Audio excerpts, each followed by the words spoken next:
Hello, everybody. Coming to you live from Montreal here.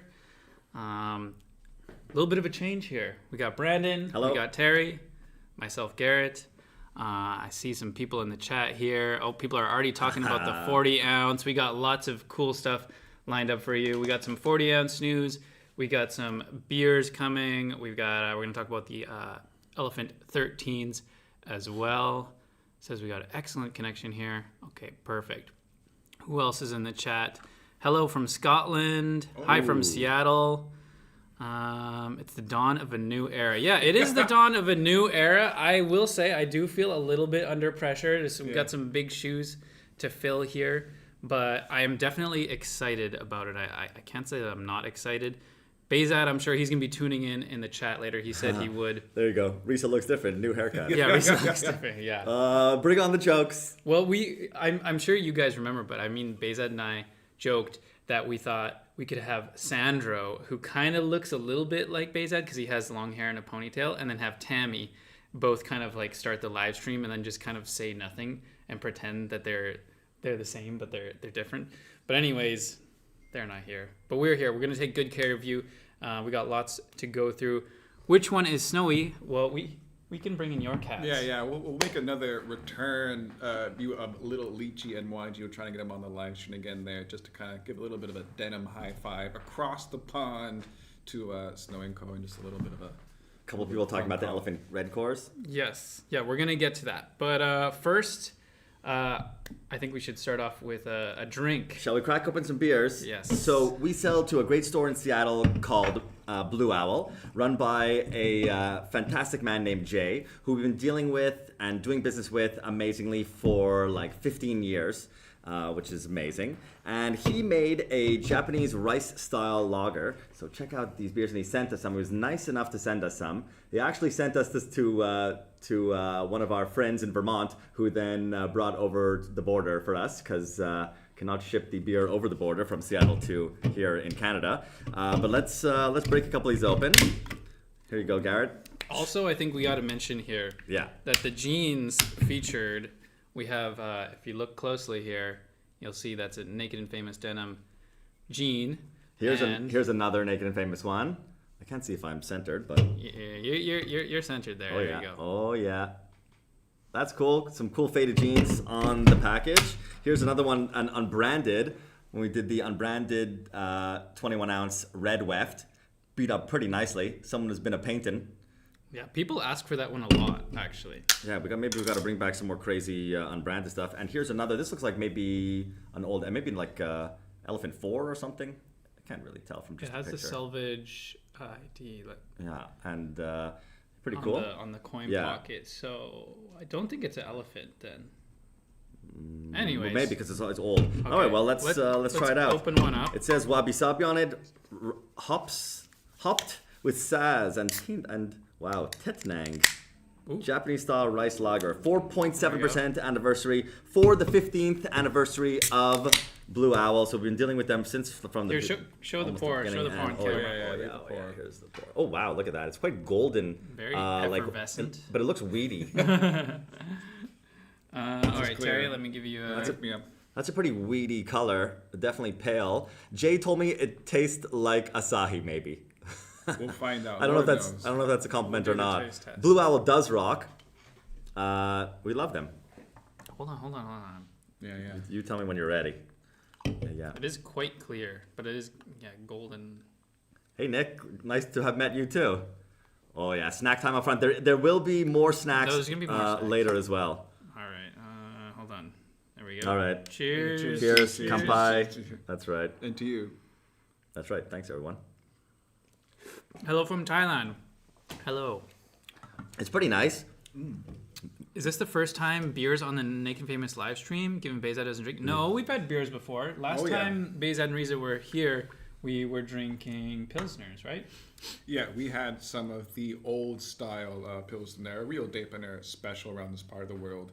And Vincent and myself took care of that problem in the back.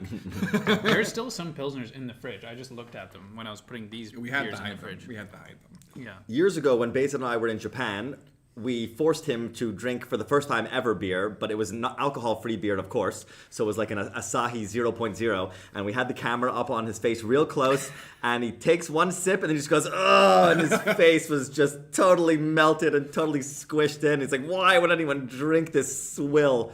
And I'm like, "Oh well, sorry, Baysad, but." I feel like though, like the non-alcoholic beer doesn't taste as good. Yeah, Like, whenever I drink zero alcohol beer, I'm like, I don't like this. No, I prefer the with alcohol variety as well. It tastes better, but it's weird. I don't like the taste of pure alcohol either. Like I wouldn't enjoy that, but for some reason beer with the alcohol flavor tastes better than non-alcoholic beer. Well, another thing I can say about Blue Owl is that we are working on another special collaboration for them. Like every once in a while, we do make some special jeans just for them. Like we've done some cool broken twill, like left hand twill stuff. We've done some broken twill stuff, black weft. And we have something else that we're working on them too. I guess I will let Jay be the first one to say what it is, but some new special stuff coming out soonish at Blue Owl exclusive. Cool. Okay, so we got some big news right over here, but before we get into it, one more thing. I think we should do a quick fit check.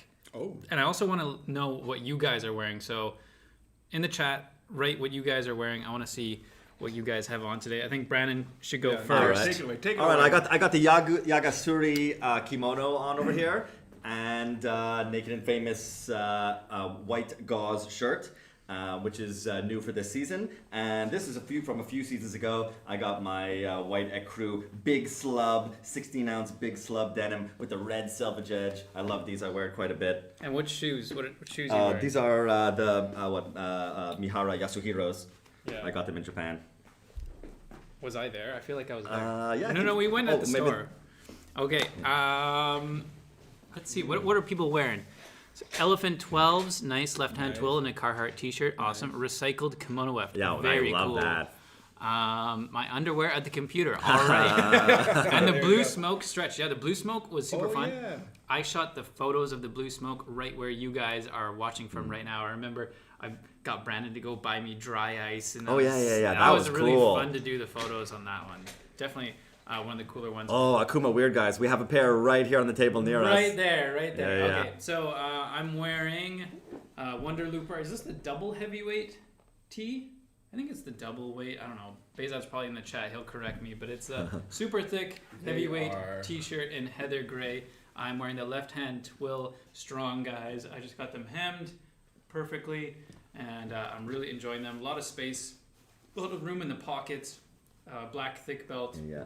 Wesco Boss on the feet, and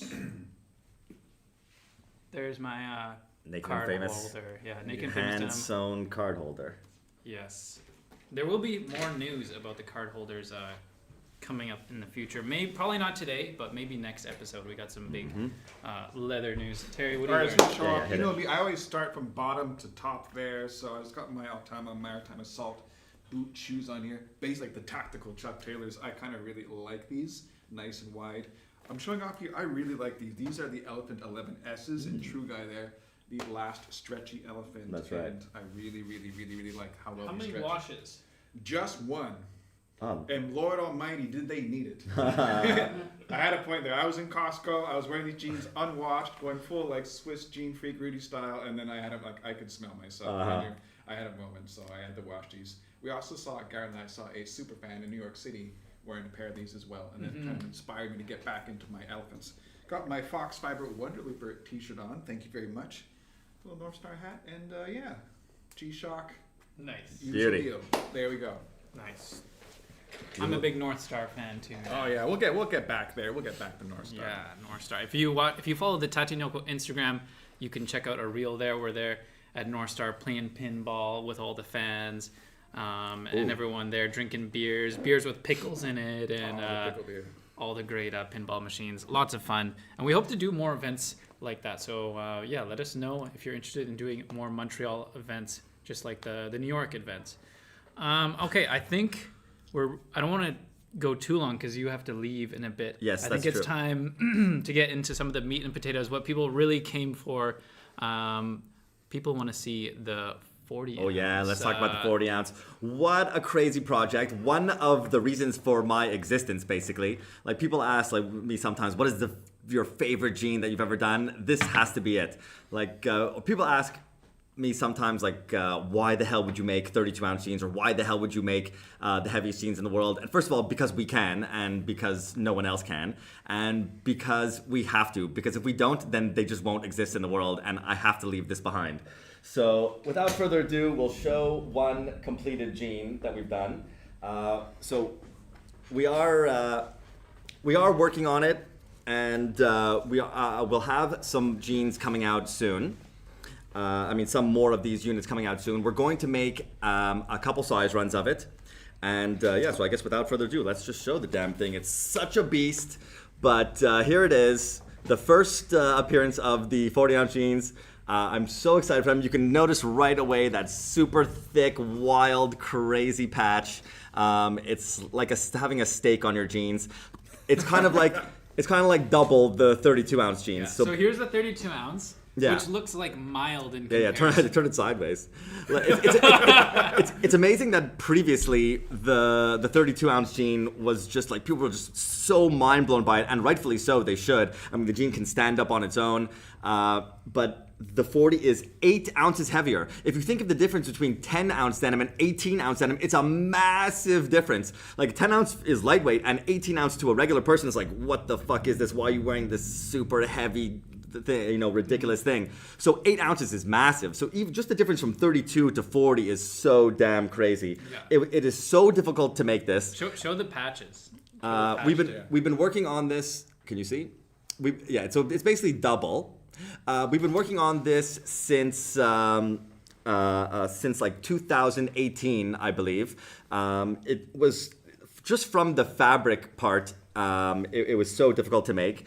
In fact, there was no machine to make this, and I had sent an impassioned letter to the president of our favorite mill in Japan, and I said to them, we have to take back the heaviest denim roll. We have to make sure that no one is ever going to have heavier. We have to go crazy. We have to make something for the pride of Japan, for the pride of this mill, for the pride of us too. And so, this is the owner. We've been drinking with them and hanging out with them and buying crazy denim from them for 17 years. And so we said, okay, we're going to figure out a way. And so they were able to weave this denim. But at first, it was actually something that was, if you can hold this for a sec, T. It was something that was amazingly difficult to weave. And when I kept asking for updates, and I wasn't trying to be pushy, and it was taking quite a long time. And they basically kept telling me that, the machine is difficult, it's difficult. In Japan, they rarely say no. They say muzukashi desu. It's like, it's difficult, it's difficult. And by some amazing coincidence, Bezan and I went to visit I believe it was in 2018 or 2019. Now maybe it was 2018. So man, I can't believe 6 years ago that this has been in the making. And we went one day, and they said, "Oh yeah, we're really sorry though. The 40 ounce machine it's not working. We haven't been able to even make a full meter." And then they said, "Okay, we'll show it to you anyway." We go to the back, and the production manager is there, and he has his hands like this. He's like, "I can't believe it. The machine has been working for the past couple hours, and we've made 10 meters of the denim." And only the day that Bezat and I show up, by amazing coincidence, I don't believe in magical stuff. And I don't believe in signs and all that stuff. I'm a pragmatic kind of guy. But holy crap, did this, make me a little bit believe in faith. So, man, I think that's so damn amazing. So while I was at the machine, they showed me some of the stuff that wasn't working. And I saw this roll. And someone says "Oh, what does that mean when it wasn't working? What does it mean when that they couldn't weave it?" Well, this is an example of. Sorry, I'm not going to hit you in the face there, but you can see here that this is some of the error weaving, where there's all these giant picked wefts here, and just bumps in the warp, and just all kinds of disaster going on here. You can see here along the edge where it's all messed up. They are able to sew a little bit here. You see all kind of issues here. Look at, I don't know if you can see this over here. So this was kind of just a mistake, but it's also so damn beautiful. I kind of just want to frame this and put it on the wall. It just looks so damn cool. But yeah, this was one of the first errors of the 40 ounce. And they were surprised that I asked for it. It was just sitting there, and I said, "Can I have that?" They're like, "Oh, you want this? It's like garbage." I'm like, "No, that's not garbage. That's beautiful. I want that." And we want to be able to show it to other people and show how difficult it is to have made this denim fabric. So really, like, all kudos go out to the Japanese mill, of course. But then it comes into our hands, and this is something that takes a few days to show.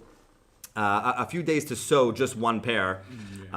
So it's something that's pretty damn amazing, pretty damn difficult. We are doing a documentary all about it. So we had an amazing video team come and kind of like follow along the way of making some of the pairs. And some of the jean is actually partially made. It's mostly made in Montreal, but some of the jean is finished in Toronto as well, because we have our leather maker there. He's the guy who makes all the, we have our little leather goods and our keychains and all that stuff. And he sews everything by hand. I love the way he does it. So he sews a leather patch for us. Let's see if we can show that patch off over here. So this is all sewn with sinew.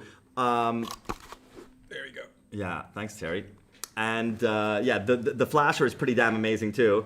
We have the heaviest denim in the world. We had to have the heaviest, thickest leather patch. We had to have the thickest pocket flasher ever. So for the 32-ounce jeans, we did a pocket flasher that was one piece of cardboard. This, of course, is triple corrugated cardboard for your flasher, and it's not glued on top. It's not a sticker on top. This is actually printed directly onto the cardboard. So I'm pretty proud of that also.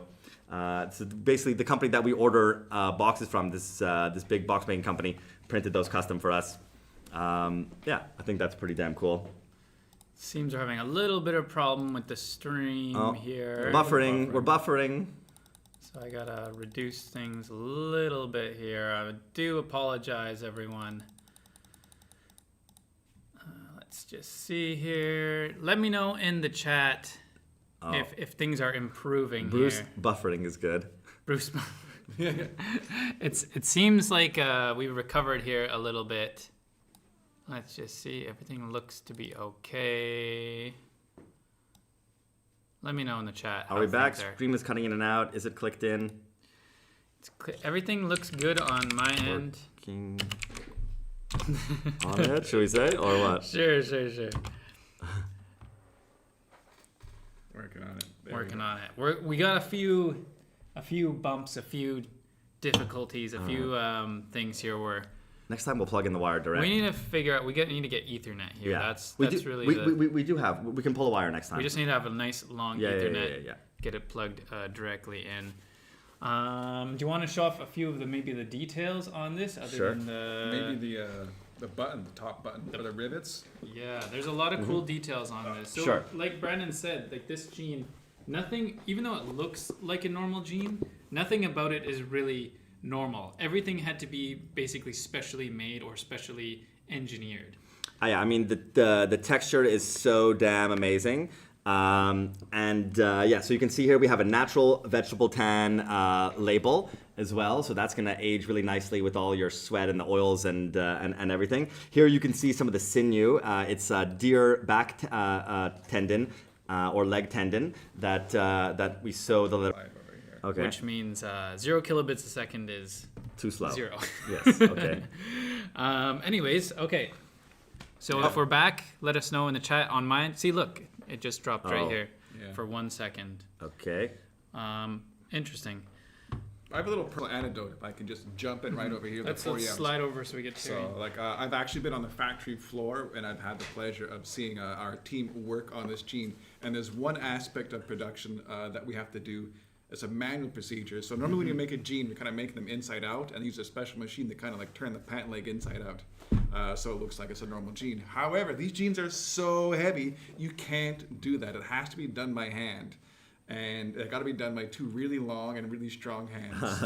So we take the 2 biggest guys. So basically me and Big Vincent, one person will put their arm all the way through like the jean, grab onto the hem. The other person has to grab the waist. And like I was holding on to a concrete column in the factory, and he was also walking as hard as he could, like really, really pulling as hard as he could the other way, just to turn these jeans inside out. It is an absolute feat, and it took us about like a couple of minutes just to do one pant leg, and then they do the other pant leg, and that's for one pair of jeans. So like, there's a lot of work that's going into these. These are absolutely, really heavy duty. Mm-hmm. I remember the first sample we made Carol called me upstairs to turn it because she's like, I'm not turning this pair. It took me, I'm not even joking, on my own, and I'm not exaggerating, about 10 minutes per leg of giving it all the strength I had, everything I got to turn it inside out. So the 32 ounce, it's no problem. You can turn it inside out. But this is a whole nother beast. It is, you think it's just a little bit more, it is a lot more. It's barely wearable. I'm gonna say that. It's the Mount Everest. Barely wearable. More. However, he will wear it. I will wear it. It's wearable, but it is it's a real feat of engineering, and it's a real test of your strength and your endurance. And I remember the first time we had the sample, I was wearing them around in public, and I had random people asking me about them. Like, they could just tell how they're like, what are those like? And I'm like, this is the heaviest jean ever created in the universe, and it is. It's just is. Yeah, that's not hyperbole. Oh yeah. Look at that. So thick. It's so crazy. So very special jean. People are asking the price. It is not going to be cheap. Yeah, the price will be expensive. It'll probably be around $2,000, which I realize is a high price, but this is something that is a feat of engineering. It's something that we cannot make a lot of. It's something that we've been working on for years and years and years. And it's just something that is crazy and incredible. Obviously, I wish that it could be as low as possible, and I wish that we could make hundreds of them. But sadly, that is just not possible. So we're gonna make as many as we can. We're gonna sell it for as low a price as we can, but it'll definitely be quite a bit. Yeah. The thing is too, like, it takes multiple days to sew one pair, and it takes two people. Like, basically one person sewing and one person helping. Because I remember when we made the first thing, I had to have one person on the sewing machine and one person just holding the rest of the jean so you can manipulate it. It's just that. We have a nice vintage hammer to hammer down some of the seams. Shout out to our staff, Charbel. He's amazing. He's been sewing these bad boys up for us and doing so with great passion. Okay, so I think people are saying that the stream can't handle the 42 That's ounce. right. Maybe for some reason it's just too heavy for the bandwidth. Yeah. I feel like if I put this away, then it somehow will recover the stream. So I'm gonna try. Right now we're working on Wi-Fi. Next week we will plug in the wire directly, and we will have no problems at all. It's weird though, because we've done it, like last time we've done it from the exact same space, exact same setup on Wi-Fi, no problems. Oh look, there's a ghost operating the computer. We got a ghost of the machine. Bezad he's on the computer. He's VPNing in. Yeah, Bezad is here trying to fix your settings. Bezad is he's trying to be our savior.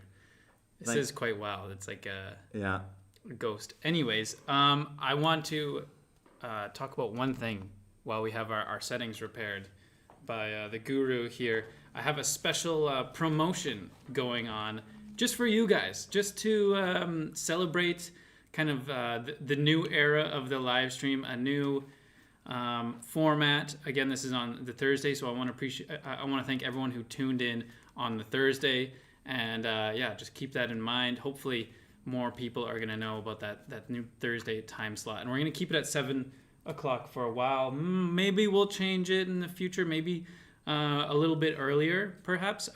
Let us know in the chat what your thoughts are on that. But anyways, I had an idea, and it's kind of a special reward just for the people who are watching live for you guys. And I thought we could do a little promo on the website. So right now, and right now only, just for you guys, I have a promo going on where if you spend $150 on the website, so basically add anything to the cart that's $150 or more, add a Higo no Kami knife. Here it is right here. We got the raindrop one in stock, so it's only going to work for this one. I think this is the only one we have left in stock. The raindrop Higo no Kami knife. Yeah, open it up. Open it up. Don't slice off your finger. Yeah, you got to be careful. They're a little bit tight at the beginning, so you got to be careful. But add one of those to the cart with $150 of anything else. You could get maybe 2 in situ toques that we just added, maybe a sweater or one of any of the new jeans, or maybe a few sale items. Throw it in the cart, $150, add the knife, and then at checkout you're going to add the code STREAM. So just add the code stream, and this is going to be a free gift to you just for the stream viewers. I really like the knife. Brandon's always using his. He's always got it in his pocket. We use them in the warehouse all the time. I've got my Sakura one here. Yeah. Oh yeah. Ooh. With the Sakura bark. It's so pretty. The VG10 steel. Ooh, Yeah. That's actually one thing else that I want to talk about. So again, the code is STREAM. So you got to put that code in and add it to your cart for it to work. But these knives have a higher carbon steel. This is supposed to be the blue paper steel. So when you're using it, just be aware that you want to keep it dry. So if you're, getting it wet at all, cutting stuff maybe that are a little bit more acidic, if you leave that on the blade, it will kind of darken or corrode. So you want to give it a quick wipe. I think it's kind of cool when it gets those black spots. Japan. Yeah, he's in our hearts too. He's in our hearts. He's in our hearts. Yes. Let's see. What are people saying in the chat here? Let's take a second. Dang, my budget is 600 max for pants. I don't blame you. That's a pretty reasonable budget, I would say. I mean, the 32 ounce were 545 when I bought them, but that was the 32 ounce, which it's a different beast, and also that was quite a few years ago. Inflation has hit hard. Yeah, it unfortunately. has hit hard, yeah. And these are really maybe the closest thing we have to like a super collector's piece there. And like you can wear them. I wore the prototype. Garrett's worn the prototype. Like they're absolutely wearable there, but not for everyone. We're just showing for the super fans, super nerds out there. You guys, you guys will know what to do. This isn't the This Week at Tatianyoko show, but I'm just going to talk about it real quick because we got these new watch caps in. A little collaboration with In Situ, which is one of our retailers, Garrett Hard Supply in Toronto. Yeah, great guys. They stock Naked and Famous Denim. Langton, he's the owner. He's super cool guy. If you're in Toronto, definitely go say hi to him. And he has his own little brand of knitwear, wool knitwear called In Situ. And we sold it really well last year. We sold a lot of the toques, a lot of the scarves, and the sweaters as well. And the guys here are really big fans. I'm a huge fan because they're just so comfy, zero break-in time. And so we ended up doing basically a custom color or whatever. And I thought it'd be cool to do kind of a Jacques Cousteau themed or Life Aquatic inspired. So, Jacques Cousteau, Life Aquatic, it's inspired by each other. The Oceanographer edition. Yeah, and so I thought it would be cool to do some kind of an homage to that. And so we got them in. We got all the boys wearing them. And it's really cool to walk into the office. Like you walked into the office the other day. Yeah. And I have mine on and Vincent's got his on. And Vinny's got his on. We're all just kind of like sitting there behind the computer, doing some work. And the image that he took, the photo, was actually it is a really great hilarious. one. I know Vincent posted on his Instagram if you follow his handle there. It's, definitely posted. At Vince Never Woke Up. You can follow follow him there. He really hasn't woke up. Let's go jump in the chat real quick. I see some familiar names. It's Pierre from Guelph. It says, hello from Guelph. I was at Naked Famous when I was in Montreal last July. I got an amazing tour of the factory. It was nice seeing you, Garrett and Brandon. So yes, hi Pierre. I remember seeing you as well. So happy you could make it down from Guelph town to visit us over here. Mm-hmm. Yeah, Pierre, I'll be giving you a call in the next while. So you'll be hearing from me. Also, it says, what was Garrett's fit before the True Guy? Before the True Guy, I was a weird guy. I'm still kind of a weird guy. Yeah. Like if you'll see here, I got two pairs of my favorite weird guys. These are both 32 ounce pairs that I used to wear. This is actually like, this one right here is the reason I'm here today. If it wasn't for this pair, I probably wouldn't be here. But these are both weird guys. And so deep down, I'm still a weird guy, but I do love a straight fit, especially if you want to wear boots, which I like to do a lot. Yeah, I'm sure it calls out to like the classic retro, like a reproduction character that you have deep in your soul. I mean, I like classic stuff. I like straight legs. But the weird guy, in my opinion, is a classic, especially for Naked and Famous Denim.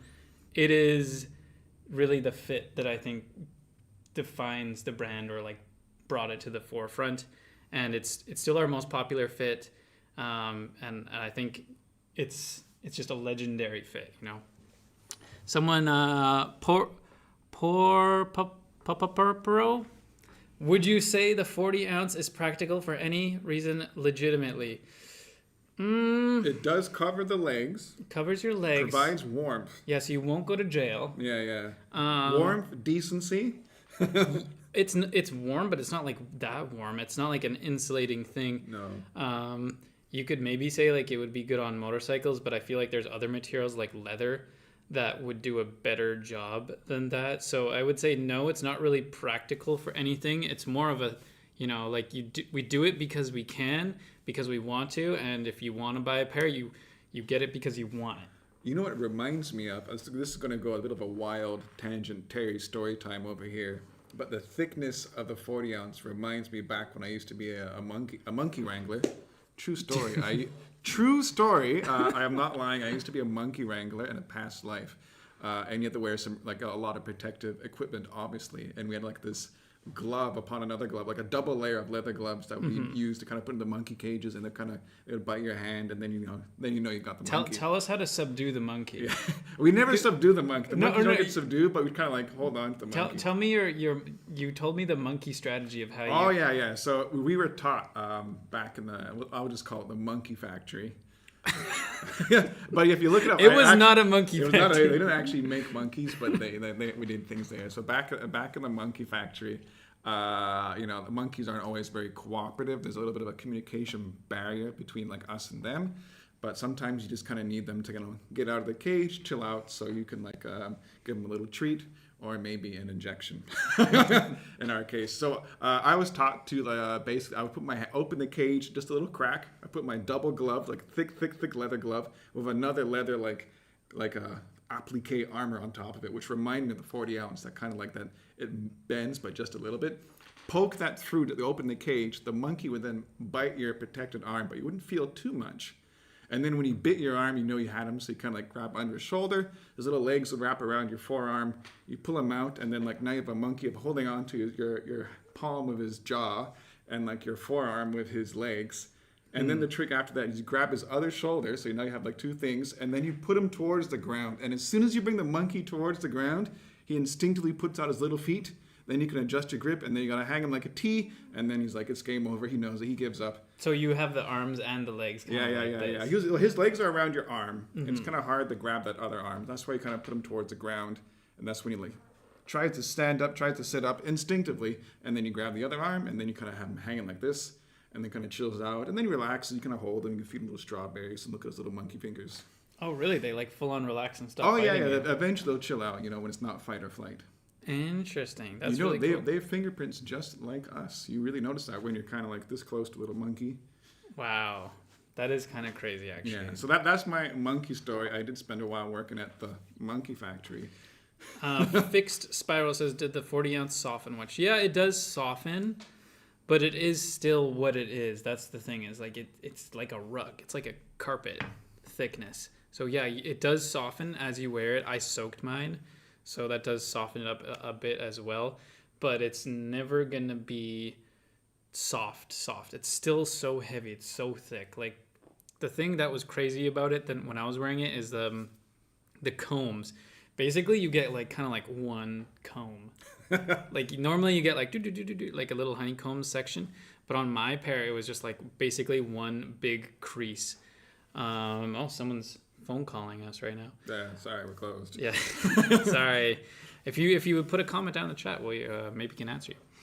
Okay. Also, just got the red elephants in. Sheesh, man. I hope everyone here can experience them. So yeah, I think some of the other retailers have already released the Elephant 13s, but ours are going to be dropping on October 3rd, which is next Thursday. So if you haven't already gotten your pair, or maybe they didn't have your size or fit, don't worry, because we're going to have them next Thursday. So I thought I'd show those off a little bit. Okay, it's elephant time. It's elephant time. Well, before we get into the elephants, this is kind of like what inspired this right here. So this is actually a pair of red core. I don't know what the weight is on these guys. Probably like 13 ounce. What do you think? 14 ounce maybe. The red cores, I think they're classic 12 and a half. I don't know. Oh, Someone he was a little can check thicker. on the chat somewhere on the internet. But they're like a standard weight. So this is the red core. They are basically a yarn that is reactive dyed red. And then on top of that red yarn, they coat the indigo. They rope dye the indigo. So instead of fading to white, they're going to fade to red. And we had the great idea of taking this and then combining it with the Elephant series, which is just pure genius. And luckily, Vincent, if you watch This Week at Tattoo Nyoko, you know Big Vincent. He has a roommate, his friend Julian. Maybe if Julian's watching, shout out to Julian. Hi, Julian. He's a construction worker, and he works doing cement and carpentry and that kind of thing. So a very intense, heavy-duty job, and he's always down on his hands and knees working, things rubbing up against him. And so we thought it'd be a cool idea to lend him one of the samples of this jean, have him fade it, and then by the time these jeans release, we'd have one faded for you guys to check out, because we get a lot of emails, a lot of people saying, hey, do you have a faded version of this, a faded version of that? I want to see how it fades. And normally we don't for seasonal items because they haven't been made yet and no one's worn it. But in this case, I thought it would be really important to have a faded one for you guys to check out, just to see how crazy it really is. And honestly, I am super satisfied with the results. So here is the faded Elephant. You can just see that high contrast fade. This one's been washed, I think, 2 times. But just look at that. Look at those honeycombs, those stacks. It's just crazy. It's very red. That's And the thing that's crazy is he only did this in a few months. I forget how many exactly, but it was like 3 to 4 months. this tops. would take me like at least, I'd say like a year and a half, maybe 2 years to get to this point for me. But he did it in just a few months. So again, Julian, he's just destroyed this pair in the most beautiful way. You can see here the white weft yarns poking through. So again, that red is just going to be in the warp, and then you still have those white fill yarns on the weft. But yeah, just such a cool.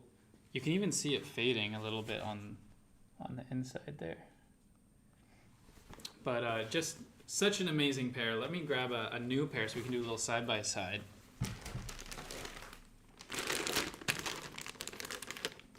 Trying to get that there looking really majestic. Any ideas to share about the next year's elephants? I don't want to spill the beans right away, but maybe a hint could be that it is inspired by one of the core jeans. Okay, that's a good hint. It's a good hint. It doesn't give away too much, something to think about, and I'm excited about it because I love this core jean. I love all the core jeans, but I particularly love this core jean.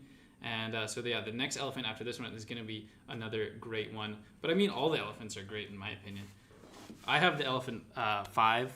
Again, You've probably seen me wearing the Elephant 5, and that's one of my favorites.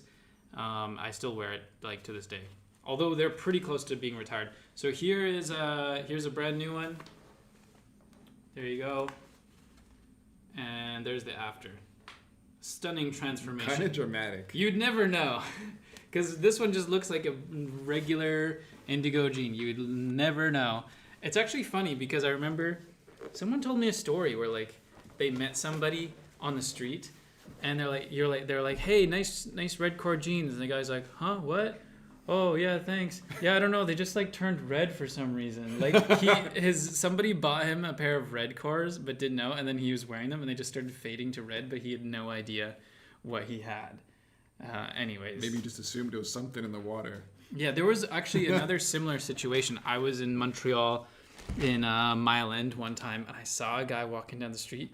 And if you've been around for a while, you might remember the wine-dyed jeans. And I saw he was wearing the wine-dyed jeans. And so I walked up to him, and he had his headphones on. I was like, oh, hey, nice jeans. And he's like, huh, what? I'm like, nice wine-dyed jeans. He's like, what? And I'm like, oh, that's fine. Don't worry about it. He didn't know that he had the wine-dyed jeans, I don't think, but I could tell just by looking at him. Yeah. All right. What are people saying in the chat here? More 40-ounce showcase, please. I would love to, but apparently every time we put the 40-ounce on the stream, it's too heavy and it crashes the stream. So we're probably gonna have to keep that for next time. It literally takes up too much bandwidth. Yeah, yeah. And then again, so the elephant red cores, these are gonna be coming next Thursday. We got it in super guy, weird guy, easy guy, true guy, strong guy, I believe. I think classic as well. Classic jacket. Yeah, I know Max picked up a jacket already.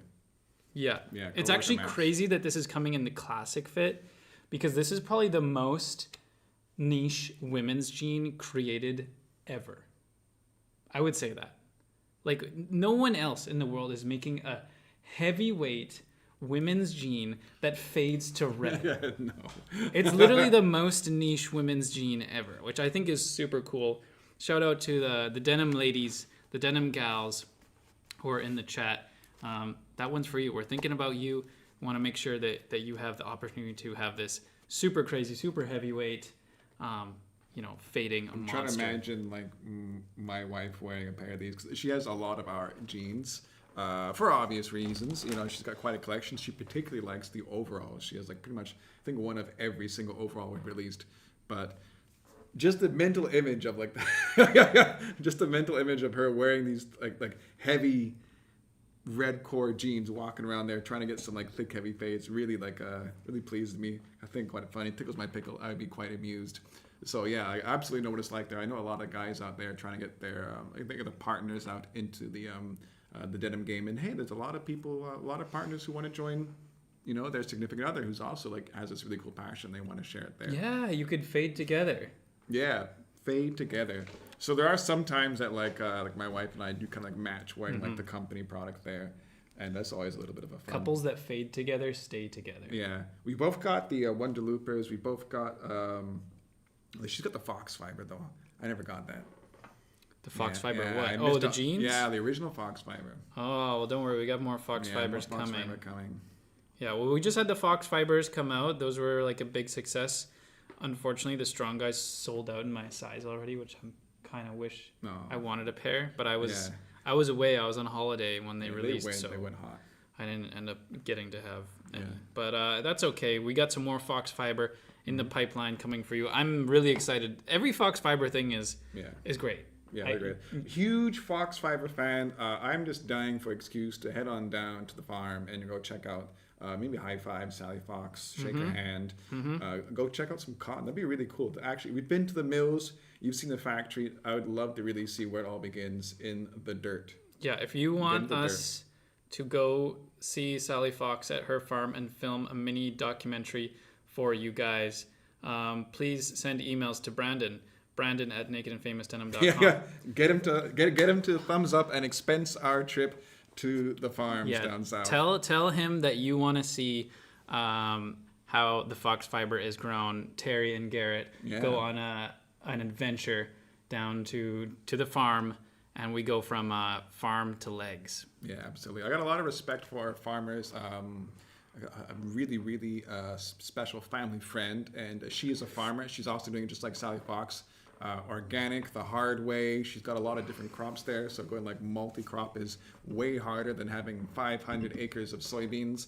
I don't know how many farmers are out there or people who are like, connect to farmers, but you never know. I mean, like one or two guys can harvest a field of 500 soybeans, but if you're running like, asparagus and you're doing like potatoes and you got like less. Gotta get that crop rotation. Yeah. It's so much work. And then you got to get those vegetables to market and make some money out of this. And then, oh my gosh, it's so much work for farmers there. And I have a humongous respect for everyone who works the earth. It is burning the candle from both ends. It really is burning the candle. Like sometimes I feel tired and then I think of like my farmer friends and they're just like, that is their life. That is all they do. They farm.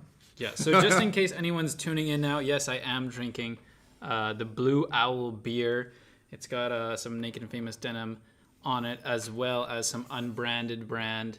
So very tasty. Tastes like a Japanese beer. Oh, we got some Quite hop light. notes in the back over here. Hop notes. Yeah, so this beer is hopped with Saz and Tetanag hops.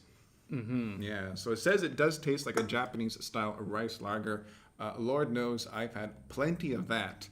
Yeah, I just got back and Yes, I would say it was a little bit there. A hint of that homebrew flavor. As a home brewer myself, I did a little bit of home brewing. Definitely dabbled with that. Brewed a couple of fun beers. It's a familiar taste. That homebrew beer. also, if I missed your question in the chat, I'm sorry.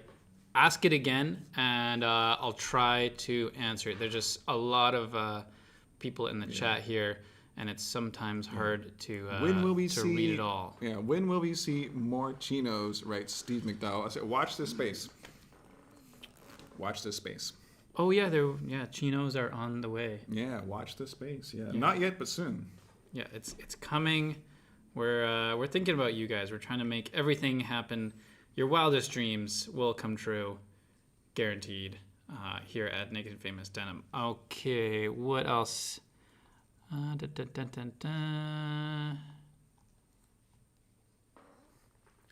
want Shinigami. Oh yeah. Okay, we can show you the Shinigami Halloween jean sample. We're gonna save that for next time. Yeah. We're gonna save it for next time just because we did the 40 ounce. We got a lot going here. I wanna have Brandon around to show that one off as well. Also, the leaves have not even turned. It's not even yet. Spooktober yet. Not even yet. Yeah, We're close, and don't get me wrong. I'm a huge Halloween fan, both the movie and the season. So we will get to it, but we're gonna save it for next time. So that's a good reason to tune in on the next one. Yeah. Yagasuri. We already showed off the Yagasuri. Brandon's wearing the Yagasuri, but if you want, we can give you a little sneak peek of the right here. We have the. That's not the Yagasuri. No, it's not the Yagasuri. That's the other one. The Shinigami. Yeah, the Shinigami. So I was in the office today. We have boxes of cool stuff, relics, archive of goodies, treasure, and in the box I found something, a very prized possession. This is familiar. Yeah, unobtainium. Unobtainium, yes, exactly. So this is something released for the Street Fighter collection. There we go, Street Fighter 2. What size is this? Weird Guy 32 Akuma Sonic Boom Salvage. Oh, 31. What? So, 31? This is a 31. I would have bet big money on 32. I think this is from an era when maybe Brandon was a little bit smaller. That's right. And they used to make the samples smaller. Yeah. I could be wrong. There's no coincidence that our sample size used to be very closely related to Brandon and Bezad's waist size. Yeah. Put something down in the chat, Bezad. I know he's watching. Yeah, we know you're there. Let us know. Was this the sample size, or was it just a 31? Anyways, so we have this one in the archive, perfectly kept with the flasher and everything. Look at that back pocket embroidery, the patch in brand new condition. Sorry, Patrick, these are not for sale. Never will be in the archive forever. But this fabric is legendary. People really like this fabric. We reused it in the trunks. I remember the trunks released. I had people calling on the phone crying. People's moms yelling at us on the phone because they were trying to get it for their kid and they weren't able to get it, and they were losing their mind because they wanted this fabric. So this one was very popular. The trunks, huge hit. We even did it was just very popular. So due to popular demand, we're bringing it back again for you guys in just a plain black version, which I think is great too, because it's, maybe you don't want to have the back pocket embroidery. You just want to have something low key. You're going to have this beautiful pair here, the Shinigamis. It's a heavier weight black slub, so it's going to fade nicely. Got a nice texture. Let's show off the selvage there. Can you show off the selvage? Oh, I was going straight for the slub. You know how I am. Yeah, little black by kind of an orangish color there. So we do have the Shinigami thick leather patch on the top, black leather patch embossed. I think these are going to be a big hit. Mm-hmm. These are going to be coming later in November time. So Yeah, yeah, this it's season. gonna be they're a little ways out, but I think this is kind of one of the perfect things to have closer to the end of the season, and we always have to have a nice black release For Black Friday. for I don't know if it'll be before Black Friday. It probably will be. It'll be around. It will not be on sale. It won't be a Black Friday special. No. We do have some Black Friday special coming. Maybe we'll tease those on a future episode, but we do have some cool Black Friday exclusive jeans that are going to be coming down the line. Oh, Wonder Looper. Confirmed. In the chat. Size sample used to be mine and brand size. There Yes. you go. You heard it. Yes. I have, there's some jeans up on the wall that used to be Brandon and Bezat's size 28s, believe it or not. Yeah, you can. There's no secret. If you just put their names into Google, you'll see exactly how they used to look. Okay, I think we should take a quick little break here just to make sure that everyone has liked the video. So if you haven't liked the video, please hit that button. It costs you nothing. It's completely free. 100% free. I guarantee not going to cost you anything. Hit the little like button. It does a lot for us. I really appreciate it. And also, if you haven't already, which I know you're subscribed. All of you are subscribed, except that you're that one person. So I'm talking to you. You're that one guy. I'm talking to you right now. See, I'm looking at you. The guy who hasn't subscribed. The lady who hasn't subscribed. Hit the subscribe button. Again, completely free. And you're going to get raw denim content straight to your let's get those likes up. Come on, can we get 100? We're at 90. Can we do 100? Do I hear 100? Get that subscriber number up. Again, it costs you nothing, and all you get is great stuff on your YouTube channel. There you go. Boom. Oh, I did my part. You did your part. I did my part. Just like the meme. Yeah. 91. Okay, hopefully by the end of the stream we can get up to 100. Please hit that like button. Okay. Any rainbow core? We have. Is there a rainbow core here? We got a rainbow core here. It's an original rainbow core. This is on the the original rainbow core. We did 2 issues of the rainbow core. This is the V1. The V2 has even better rainbow. Garrett, the size 31 will fit you as well, right? It depends. Depending on, like, I'm wearing a 30 right now, but I sized up like considerably on these, so I can fit into like a 28 if I want to, depending on the fit. A 28 super guy might be a little too tight for me, but for the true guys, I wear a 28. For others, I'll wear like a 29 or a 30. I have some, like, I think one of my 30 trans pairs is like a 33, but again, it's different because they're on sand fryers and they shrink down. 100 likes and we get some upcoming secrets about releases. Maybe. I don't know. I don't have that many secrets. I mean, we've already given like some hints, like some deep hints, and some people in the chat have been pretty astute. Yeah, some people in the chat are pretty smart. Yeah. So read the chat carefully.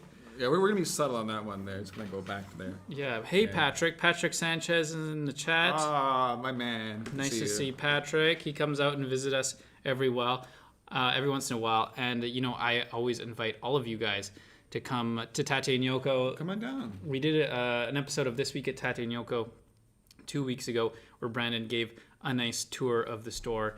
And, I think you should come experience it for yourself. Montreal is a beautiful city, especially in fall, once the fall leaves start to change. Maybe winter. Winter's a great time too, but it depends on your cold tolerance. I mean, I feel like it's a really, really good time to experience what makes Montreal special compared to maybe some other Western cities there, because there's still plenty to do in the winter. It gets properly cold here. The snow is deep, and there's lots of activities. So you're gonna have a lot of fun doing stuff. My favorite time, of course, of the Montreal winter is the Nuit Blanche. So we have a Nuit Blanche. That's white night in French, and basically the idea is that the city's open all night. The city's really open all night. The metros run all night. Things are open all night. I think it's all night is a little bit of a exaggeration, I'd say. All night.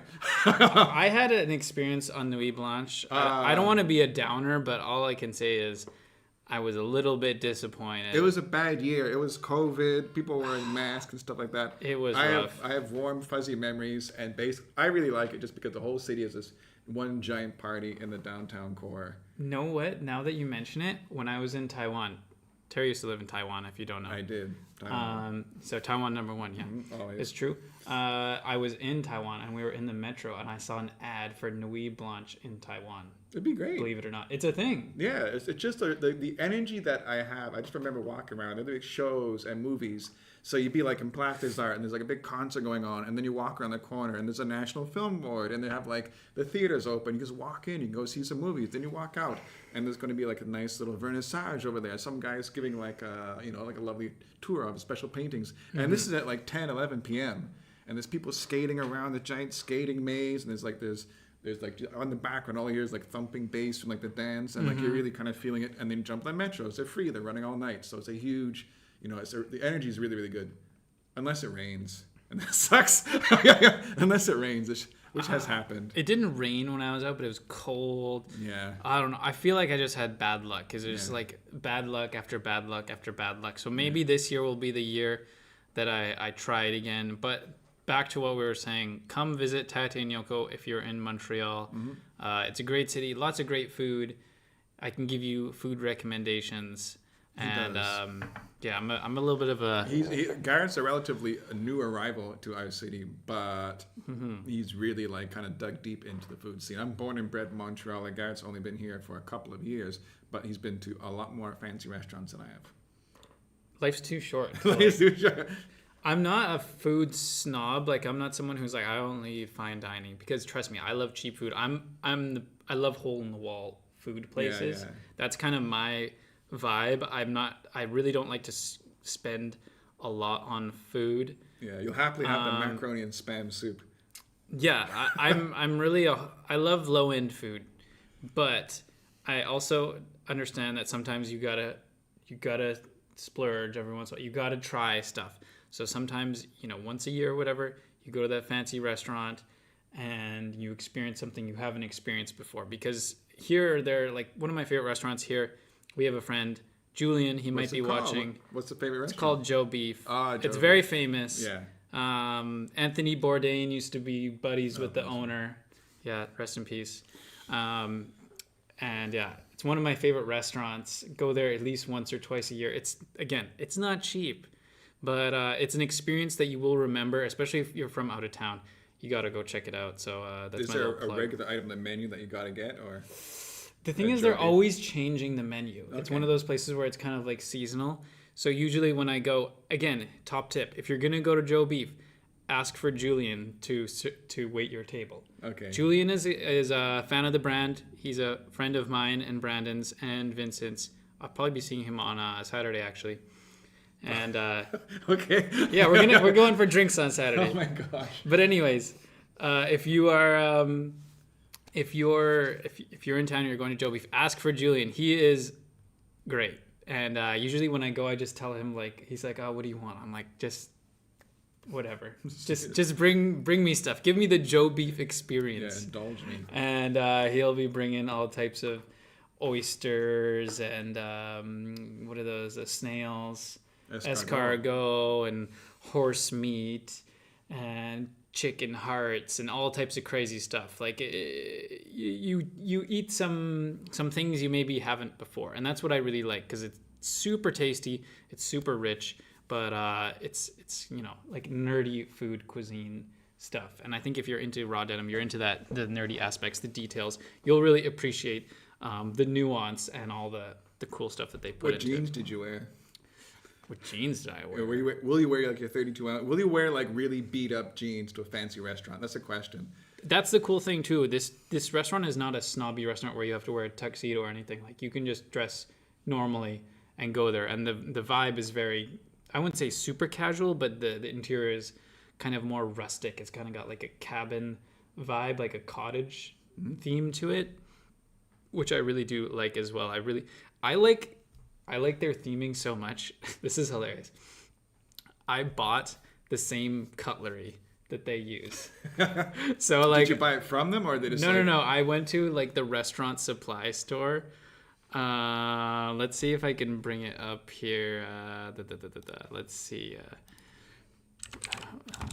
Pearl. That's right. Naked Famous Denim and tableware. Or flatware, I guess, if you want to be fancy. Let's see. Okay, here we go. I can show you what I got here. Just because, you guys are into nerdy stuff, I think you'll be able to appreciate it here. Okay. I can see So this is, they have some really nice stuff. And I thought, if it's so nice for them, then it's nice enough for me. But this is the Winco, yeah, I think it's Winco. It's called the Deluxe Pearl Extra Heavyweight 5-piece. So I ended up going to like the restaurant supply store near here, and I'm like, hey, can you guys source this? And they're like, yeah, we can get it in. They ordered it in for me. I went back, picked it up, paid for it. These are some heavy duty, like they're extra heavy. So if you're, is it this is tiring the to use them? elephant. No, it's not tiring, but like it's weighty. Like you feel that in your hand. It's like the elephant of cutlery. It is substantial, and like these are gonna last forever. Like you're not gonna be able to wear these out. They're not gonna rust. This is designed for restaurants. So like it is the real deal. My flatware is getting a little bit like rusty in spots from like using the dishwasher too much. Yeah, it's one of those things where like I didn't really think about it because most normal people. Oh, Bar Atlantique, yeah, another good recommendation. Yeah, I don't want to go off on too much of a tangent, but you guys come here for tangents. Oh yeah, and that's what Bezad and Riza does. Yeah, so we're just gonna continue the tangent. Here's. I'm getting a little bit hot in here. I gotta take this out. Getting too excited about flatware. No, but this is the thing. Like you guys will appreciate it because you guys love the details. You guys trust me. Most people in their house, including myself, you kind of have like a mishmash of flatware. Like you got some from this and some from that. Maybe some you inherited and whatever. Especially if you're a younger person. I feel like maybe if you're older, like you might have like a set of flatware, but almost everyone, I feel like they kind of have just like a bunch of different forks and spoons and knives in their house. Do yourself something nice, or maybe you could get this as a gift to your partner or whatever. Go to the supply store, the kitchen supply store, and I'm not talking about for regular people. You want to go to the restaurant supply store. The restaurant supply store, figure out which spoons you want. And you can just get like a full-on set, like 15 pieces of each. You're never going to need more than 15 forks and spoons of each type. You take all of your old spoons, you archive them, you put them away. You don't need to throw them out, or you can donate them if you want.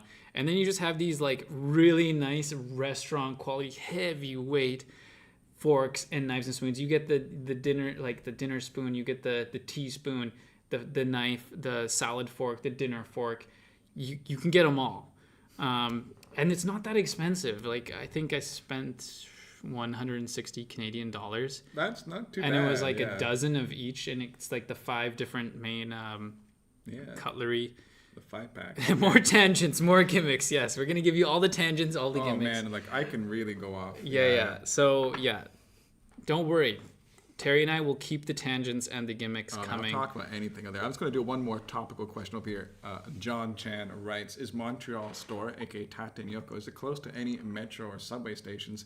Yes, it is. The closest station is Crémazie. It's about a 15-minute march down there. It's not too hard. Also close to the bus line 55, 54. So yeah. I would recommend, if you're coming to Montreal, try to find a hotel that is within walking distance to a road called Saint Laurent Boulevard. So you can think of Montreal as kind of like this shape more like this. And then right down the middle, there's one street called Saint Laurent. It used to be called the Main. It did. Back in the day. I don't know why they renamed it. But anyways, it's called Saint Laurent Boulevard. No, it was always called Saint Laurent. The nickname was the Main. Okay, well, there you go. I'm not from here. The nickname was the Main, because it used to be like, like the main downtown street. But it is the Main. The main drag. It's the main drag. Yeah. So anyways, rest in peace at the Main, the restaurant. One of the great restaurants that went out of business. Which was on the Main. Yeah. It was kind of like a smoked meat place for locals. Anyways, another tangent. If you're coming to Montreal, stay within walking distance of Saint Laurent Boulevard. That's my top tip, because you can then just buy a bus pass. You can get, the weekend pass, a 3-day pass, whatever. Just get that pass, and you can hop on the 55 bus, also known as the 55, if you're Very local. good. The 55. Yeah, he's working, ladies and gentlemen. He's Yeah, working yeah. on I've been it. working on my French. So get on the 55, and it's going to take you up and down Saint Laurent, which is, I'd say, like most of the places you want to go in Montreal. And then the only exception would be like St. Catherine Street, where you can just walk down St. Catherine Street. And if you want to go farther, take an Uber, take the train, whatever, to your specific destinations. But most of what you want to see, Chinatown, Old Port, Mile End, the Plateau, Little Italy, Tate and Yoko, it's all along the 55. So you just hop on that bus and it will take you all the way where you want to go. You don't have to pay for expensive taxis, confusing trains, other buses. Don't worry about it. You just stay on the 55, get a hotel near Saint Laurent, and you're going to have a great holiday. And it's going to take you right to Tate and Yoko. Comes right to Legendre and Saint Laurent. You hop off, And that's walk where you across stop. the street. Yeah, you don't need to go any farther. There's nothing north. There's nothing past here worth seeing. Definitely don't go to Laval. Never go to Laval. Never. It's a dark place. No, never. It's a dark place. Don't go to Laval, because the second you go to Laval, they're going to charge you money to come back, Oh yeah. because they have a separate system. So you never leave the island. Everything you need here is on Montreal Island. Never leave. Yeah. And then just ride the 55. Come visit us here at Tate and Yoko. See the store. It'll be great. Yeah, no, we always like welcoming people there, and like, if we're not too busy, we'll always take you for a tour. And if you really want to do a tour, call ahead or something, send us an email. We'll definitely like arrange a time that's really best. And then like one of us, me, Garrett, Vinny, Vince, whatever, like we just love walking people around there. I've done it many times. It's always a blast. I've had people from all over the world. Come see the Fade Wall. Yeah, see the fade in real life. Yeah, you get the kind of like eyeballs, some like previews that you guys can't see. They're right behind us there. But hey, if you come in person, you can see with your eyes what's coming up there, and you can see how the sausage is made up in the factory. This is the metaphorical sausage, of course. Yeah, and then it's always a lot of fun there. So like, we do recognize a lot of the friends here. I've seen a lot of these people in the chat. Okay, so I think we should do maybe one more question, maybe a couple more questions, and then I think it's maybe time to get to snack time. Oh man, you can have a munch. Yeah, sure. Okay, let's So dig into the chat. We got one question from this unknown username, Wonderlooper. Never heard of him. Never heard of them. If you could make your dream jeans, what would they be? Ooh, that's a tough question. To be honest, I feel like my dream jeans honestly already get made. It's kind of... Yeah. The 32 ounce really for me is my favorite jean. I know it's Brandon's favorite jean. It's also, even though he never wore them, to my knowledge, but they really are my favorite jean. It's kind of really what cemented my love for raw denim. Of course, I did love raw denim before that. I had other pairs before that, including a pair of Indigo Selvage. But the 32 ounce to me was just like, it just solidified. And I was just like, yes, this is something that I like. It's just like the most crazy, the most intense, the most hard wearing thing. I don't know if I've ever told you guys my origin story into the world of raw denim, but I'm gonna do it since we're here. I'm in charge now. I can say whatever I want. I can't stop them, ladies and gentlemen. Okay, so let me tell you my origin story. So you may know I used to live in Hong Kong back in the mid 2010s, and during this period of my life, I also kind of fell in love with street photography. I was already a photographer for quite a few years, and when you go to the city, there's just so much to explore. You just want to walk around everywhere, and I'm sure Terry experienced the exact same thing going to Taipei. When you grow up in a place like North America, when you grow up in the suburbs, you're just so trapped. You, especially as a kid, like anytime you want to go somewhere, it's like your mom has to drive you or whatever. I never lived like close to a city or anything like that. Eventually I had a bicycle, like a BMX. I had a bunch of bikes. I was really into biking, like downhill bikes, BMX, dirt jump. I've done it all except road biking. I had a lot of freedom once I was around that age where I could just ride around on myself, and I loved it. But I'd never really experienced living in like a walkable place, like a walkable city. And if you haven't, I highly recommend you try to move to some place that's walkable, because it will really change your life and change your outlook on everything. So anyways, I went to Hong Kong for university, for exchange. And so I studied there. Wong Kar-wai made some great movies in Hong Kong. Agreed. Oh man, don't get him started on Don't that. get us. You gotta watch Next episode.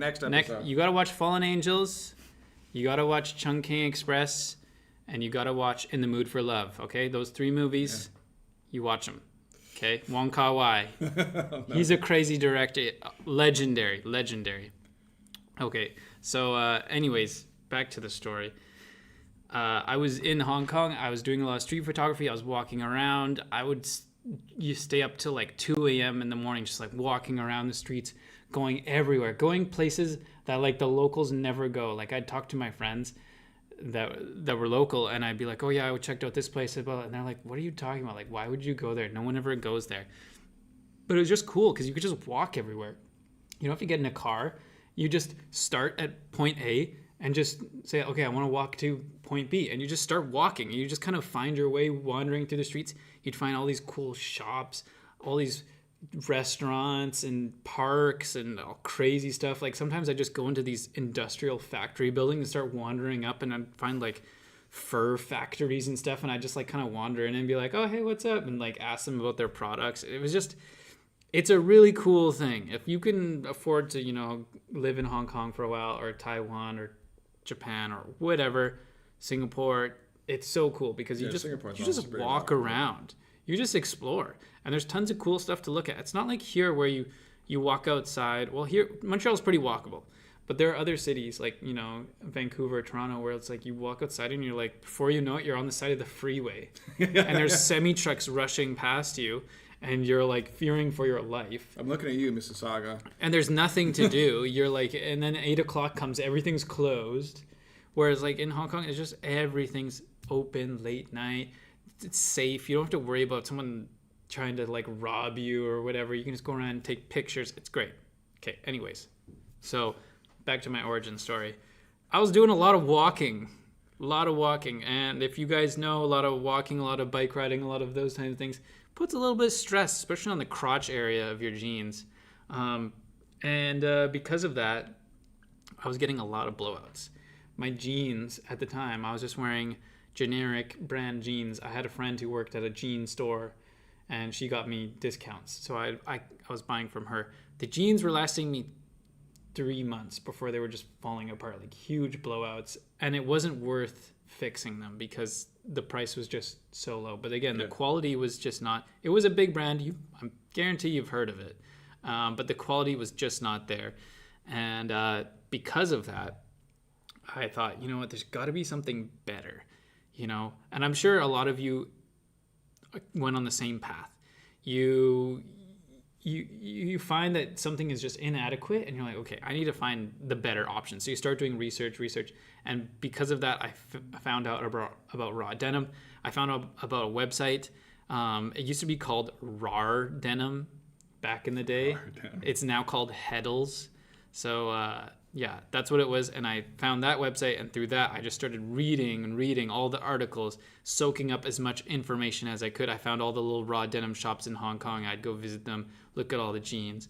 And through that, I basically found Naked and Famous Denim through the raw denim website.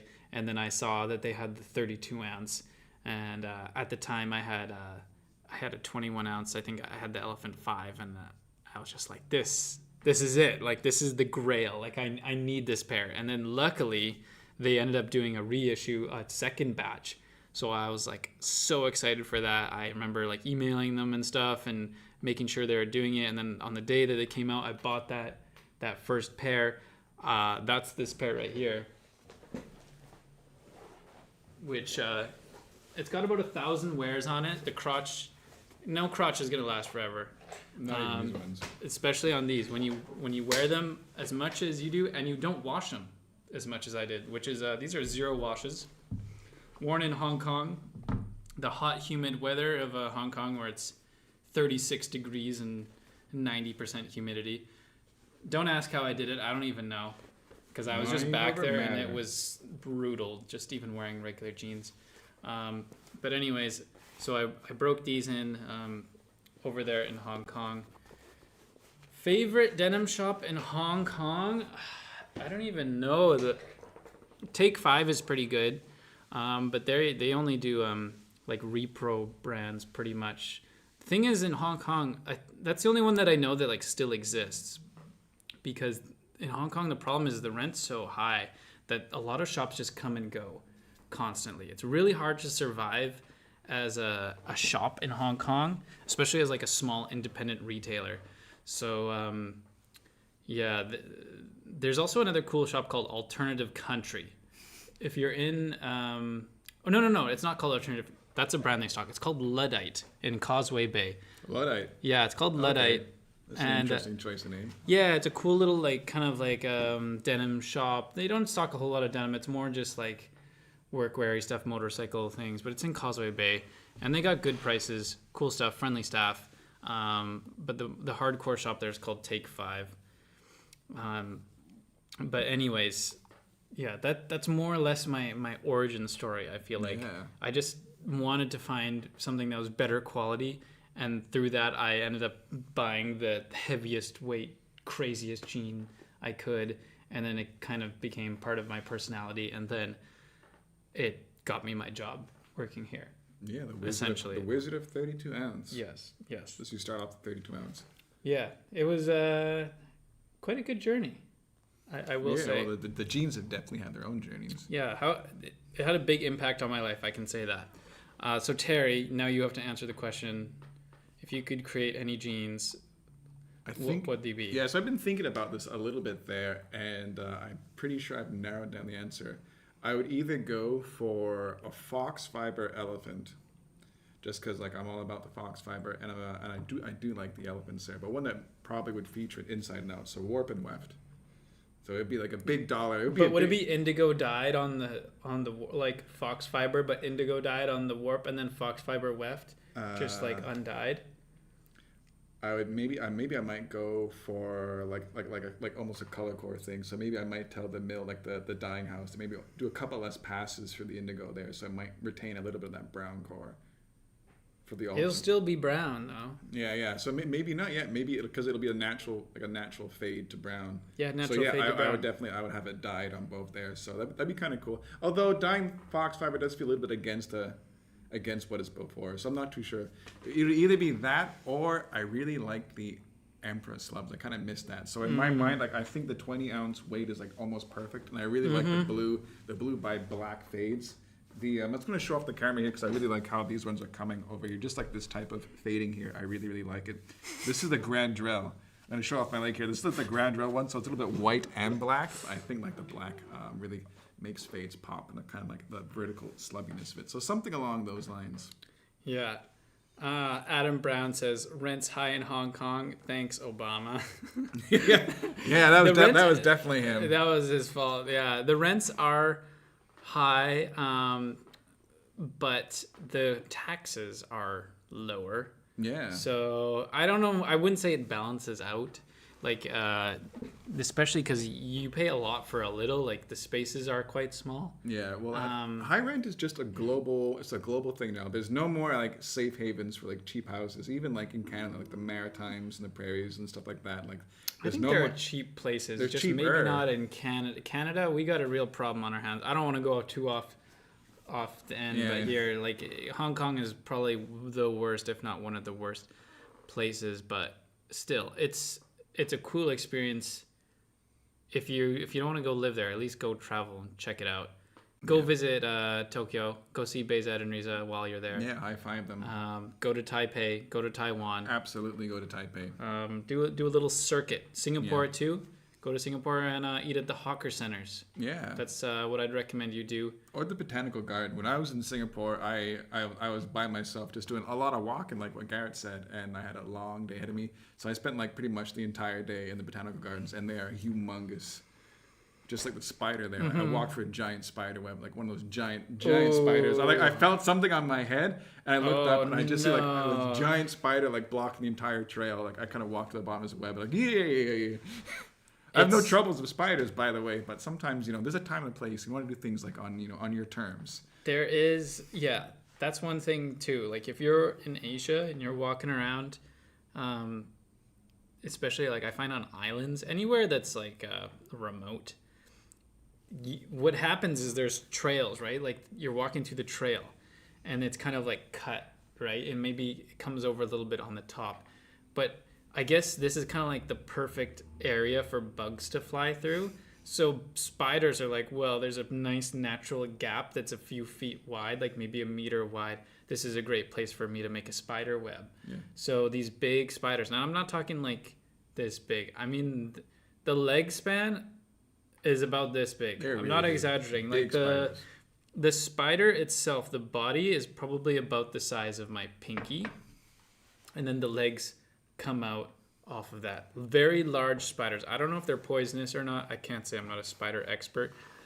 Let's just say I wouldn't want to have these on me anywhere. And yeah, they like to make their web right kind of just above head level. Oh, it was head level for me. On the trail. It was head level yeah, for me, I'm not as tall. So it's literally like right there. So you're just walking down the trail, mind your own business, and then all of a sudden you look up and you realize there's like a big spider and his web right there. And it's like, if you look up, they're just like lots of them, like over and over, and they all just put their spider web right there because it's the perfect place to put it. Traffic.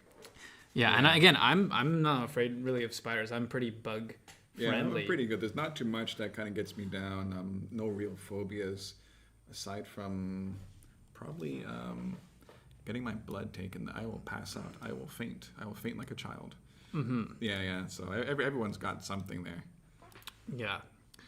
Okay. I think any last minute questions, or else we're gonna do. Let's kind of go through there. I saw one. I'm gonna respond to a question I saw earlier, but I forgot your name. No, I don't grow my own hops, but my brother and my mother both did grow their own hops, so I've spent a lot of time with homegrown hops. It's a great little thing to have in your garden. Watch out, they will grow like a weed. However, they smell oh so good. You can grab a little hop flower, twist it between your fingers, and it smells. Well, it smells like an IPA because that's what a hop is. Yeah, but it's really kind of cool. Like when you first grab your first like live, like little hop off the vine, you kind of crush it between your fingers and have a sniff. You're like, oh, it smells like beer. It's like, yeah. Wow, what a coincidence. What a coincidence. But they do smell really, really good, and they grow really easily and like weeds in most of the Western, like top North American, Western Europe area. They'll grow no problem. Yeah, I love those West Coast IPAs. As a West Coast man myself, yeah, I am an IPA lover. Anyways. Yeah. Oh, we'll talk about beers next time. I can also really go I'll go off the deep end there, yes. But we'll stick to jeans for a little bit. Okay, and also David Dixon says they have F1 in Montreal. That is true. Yeah. So if you're an F1 fan, here's a good reason to come visit us at Tate and Yoko. Come up for F1 weekend. Happens every summer. It's a gong show. Well, be prepared to pay a little bit more for hotels. Yeah. Don't. It's the tricky one. Is like if you come to Montreal on F1 weekend, like spontaneously without plans and stuff like that, it can be really tricky because hotels do get booked out. Yeah, you're gonna want to make your reservations at the restaurants like far in advance if you want to go to any nice restaurants. Because, F1 weekend is like one of the busiest weekends. Yeah, and it's all Friday. And for the record, like I kind of like F1 weekend a lot. I'm a big car guy. I can talk about cars forever. Again, it's like one of those moments where the city has a certain energy. Things feel alive. So if you are in the city and you do have a place to sleep, it's really great. I just kind of walk. I love walking downtown, like kind of go back and forth. And they close off a lot of streets. They have all these events. Everyone in like the entire like Northeast America like brings their cool car into the city, and there's giant like traffic jams of cool cars, and there's like exhaust revving. It's like people like kind of getting into it, and it's just like a lot of fun. I really, really enjoy it. Friday is a huge blast. Saturday is a ton of fun. Funny thing though, but as soon as the race is over, like the party's over. Like that's it. Like they turn on the lights, everybody go home, and they can just see like a big stream of like private jets flying out of the airport at like 2 p.m. or like 3 p.m. Like, well, they gotta get as soon as the race is done, like party's over. So come there for Friday night and Saturday day. That's what it is, which is basically like practice and qualifying if you're into F1.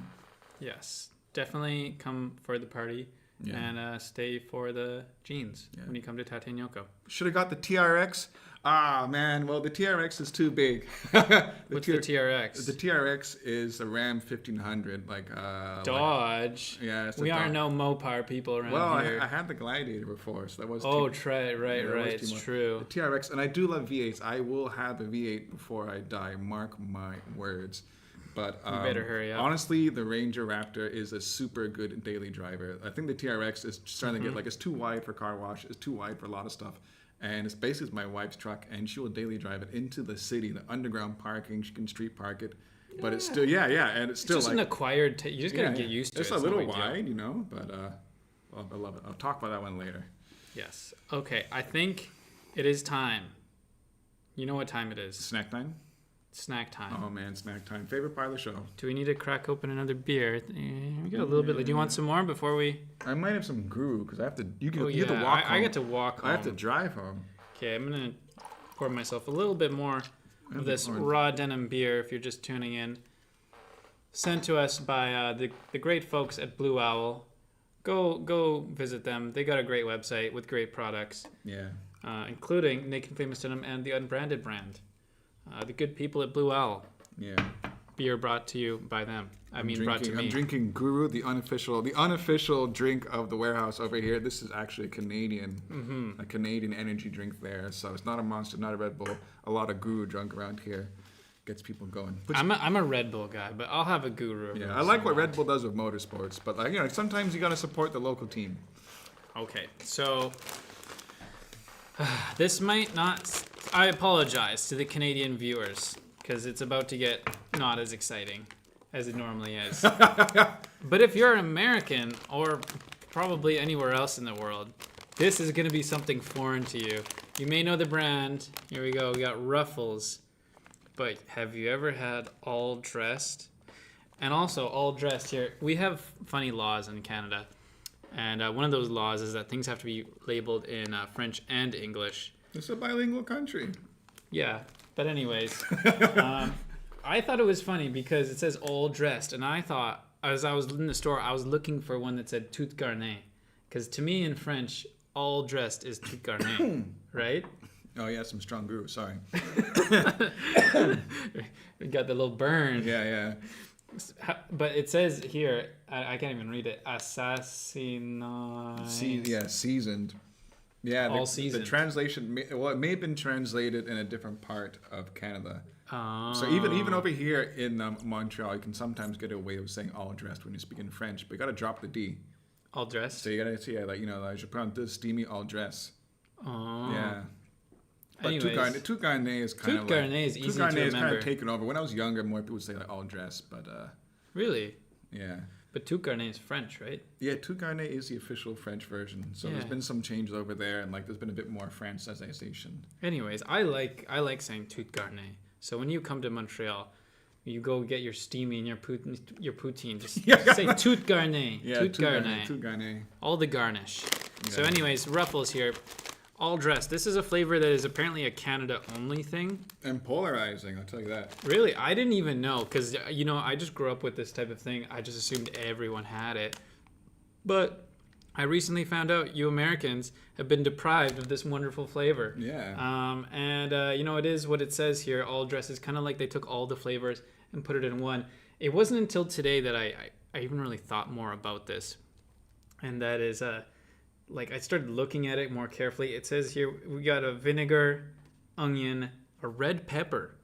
I don't even know if there's any other chip flavors that have barbecue. red pepper. I think basically what they do in the factory is they take the salt and vinegar flavor stream and they take the barbecue flavor stream and they kind of mix it together. That's what I think happens over there. I don't know. I didn't even think about it. I just thought All Dressed. Devin Hurt, it is true that in the previous live stream, there was a certain covered bridge, all dressed Canadian potato chip. Oh, right. Yeah, That's true. Covered bridge is goated. I think this is a nice handshake, like a transition. Yes, handshake. All right, well I'm just gonna go in there. But Yeah, I will chip cheers you. Chip cheers. I will chip cheers you. There you go, chip cheers.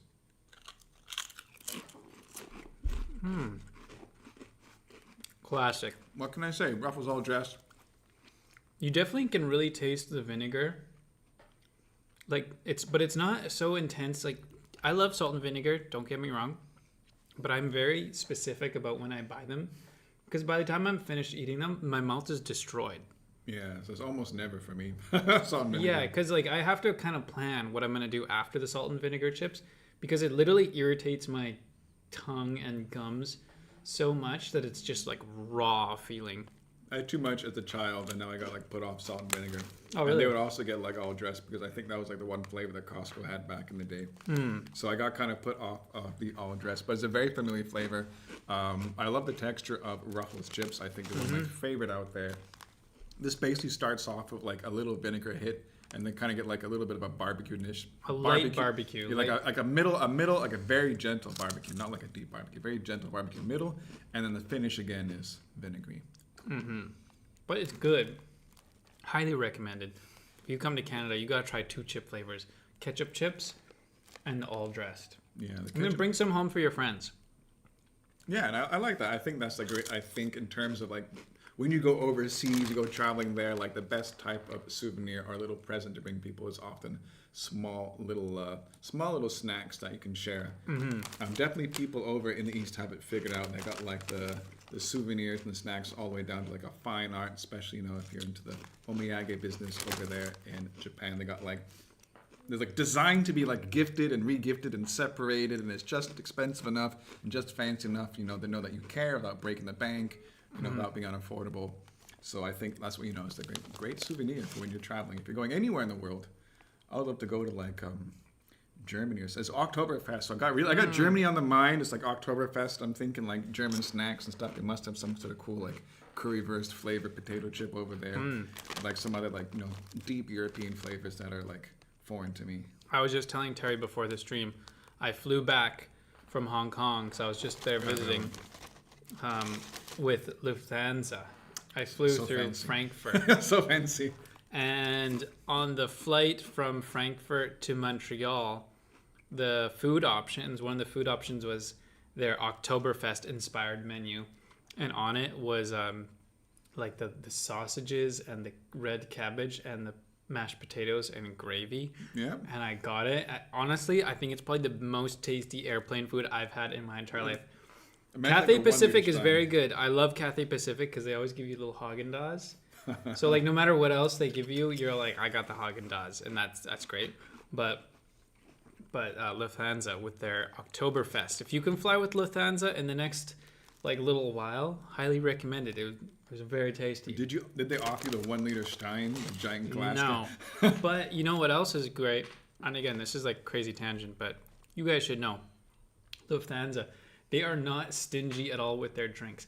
They'll come up to you. They'll be like, hey, what do you want to drink? And you're like, oh, I'll have this. And they're like, oh, how about something else? You want something else? You can ask for a wine, and they'll be like, how about more? Just have a Coke. And they ask it consistently. They're not just asking like a few. Like all the customers are like, hey, you want more? You want some more? Don't worry about it. You're not paying extra for this. It's just no, you're not paying extra. And I was flying in economy, so this wasn't like business class or first class. They're just like, hey, you want some more drinks? Just have 2. Why not? On top of your little Oktoberfest thing. So just trying to sedate you. Yeah, I don't know.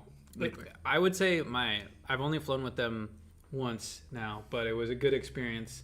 So shout out to Lufthansa. If any of you guys work for Lufthansa, they're doing a good job. Let them know that I was pleased. It was a good flight. Good one 2 day, flights. Yeah, one day I'll go back to the fatherland there, have a drive around there, just mostly for actually there's a lot of cool stuff over there in Western Europe. As far west as I've ever got in Europe, I think, was Brittany and France, which is it's not particularly fresh.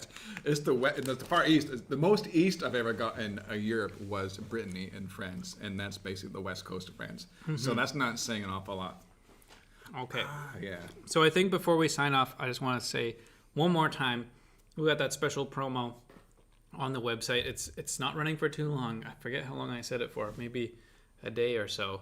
You can go over to the website, put anything in the cart worth $150, and put in one of the Higo no Kami. Yeah, you have to add the knife yourself. You got to add the Higo no Kami knife into the cart and use the code STREAM at checkout. So you got to type in the code STREAM, you got to add the knife, and then you'll get this guy free with your order of $150, anything in the store. And you can have this cool knife. That's just my little gift to you guys, just for the live stream, guys. Don't tell anybody else. It's just for you guys. It's just for you guys, those who know. Just keep that amongst yourselves. Yeah, keep it amongst yourselves. It's just for you. Just to kind of commemorate this. I know me and Terry, we're a little bit sad to see Bezad and Riza go, but we're happy. Job. We're bittersweet because they're going on with their new venture. We're huge Wonder Looper fans. Of course, we're going to still a little bit of a respect out there to Bezad and Riza. Yeah, thank you for the little the Wonder Looper goodies over there. You definitely leave some big shoes to fill, but we'll definitely fill them with snacks and cats. Maybe I should try and get the cats back. We should. Try and get the cats back. On the live stream for sure. So, on that note, I think it's time to wrap it up. I want to thank you guys for tuning in, for bearing with us. Again, I'm sorry about the streaming issues. We'll have it all fixed up for next time. We'll get a big fat gigabit Ethernet. We're going to 10 gig fiber straight to the box. That's what we're going to do. Yeah, straight to the box. And we'll be streaming 8K next time. Yeah. So prepare your monitors. Yeah, buy new TVs. And 100 FPS. 120 FPS, 8K mega stream coming your way. The most detailed denim you've ever seen. Yeah. Okay, so I guess on that note, thanks for tuning in. We'll see you next Thursday again at 7 p.m. Eastern Time. And until then, what should we say? We got to have like a sign-off thing. Oh, man, I didn't even prepare this. Stay slubby. Stay classy, San Diego. stay slubby is all I can do. Thanks to all the slub buds out there. You guys know. Thanks to the slub buds. All right. Yeah. Talk to you later, guys. Bye-bye. Bye-bye.